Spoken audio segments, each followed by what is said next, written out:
দেখো আজকে বসে পড়েছি হচ্ছে একটা ব্যাগ নিয়ে, আর এই ব্যাগের মধ্যে কি আছে জানো? বের করে দাঁড়াও ফার্স্টে।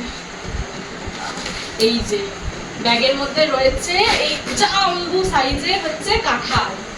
এই কাঁঠালটা হচ্ছে আমার একটা বান্ধবীর বাড়ির কাঁঠাল, মানে মৌলিকে সবাই চিনো আশা করি। এটা হচ্ছে মৌলিদের বাড়ির কাঁঠাল, ওদের বাড়িতে কাঁঠাল গাছ রয়েছে। তো আমাকে আমার প্যান্টে কাদা লেগে গেল, তো আমাকে বলেছিল যে ওদের বাড়ি থেকে আনতে। তো এই যে কাঁঠালটা হচ্ছে নিয়ে এসেছে ওদের বাড়ি থেকে। নিয়ে এসেছি 2 দিন আগে, মানে যখন নিয়েছি তখন একটু শক্ত ছিল, তো 2 দিন ঘরে থাকার পর এখন একটু নরম হয়েছে। তার জন্য মা এটা এখন ছাড়াবে। আর এই কাঁঠালটা যা ওয়েট, মানে হেভি ওয়েট, আর এটা যা বড় কাঁঠালটা, একদম গোলগাল একটা কাঁঠাল। এবার এটা ভাঙা হোক, যে এর মধ্যে কাঁঠালটা নরম হয়ে গেছে না শক্ত আছে দেখতে হবে। আগে ভাঙি তারপর দেখতে হবে। দেখো মা এখন বসে পড়েছে কাঁঠাল ছাড়াতে। আমি তো মেনলি হচ্ছে আমার হাতে মানে আঠাটা লেগে যাবে, তাও আগের দিন আমি ছাড়িয়েছিলাম, যেহেতু ছোট্ট কাঁঠাল ছিল। আর এই কাঁঠালের সাইজটা অনেক বড়, সেই কারণে মাকে দিয়েছি ছাড়াতে, কারণ এত বড় কাঁঠাল আমার পক্ষে সম্ভব না ছাড়ানো।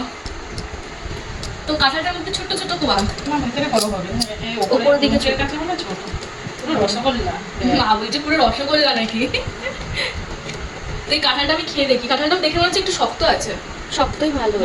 হ্যাঁ একটু শক্ত আছে। আসলে আমার না, আমি কাঁঠাল খেতে ভালোবাসি বলবো না, আমার ভালো লাগে, কিন্তু আমার নরম কাঁঠাল ভালো লাগে না। তো আমি একটু শক্ত কাঁঠালটাই পছন্দ করি, নরম কাঁঠালটা হলে আমি আর খাই না। পুরো সারা বাড়ি কাঁঠালের গন্ধ হয়ে গেল। কি মিষ্টি কাঁঠালটা, পুরো গুড়ের মতো মিষ্টি। তাহলে গুড় পিঠের সময় কাঁঠাল দিয়ে দিস। আমাকে মৌলি এমনি বলেছিল যে ওদের বাড়ি কাঁঠালটা মানে খুব ভালো খেতে, তো সত্যি দারুণ মিষ্টি। খা দিদি এক পিস, ভালো লাগছে না।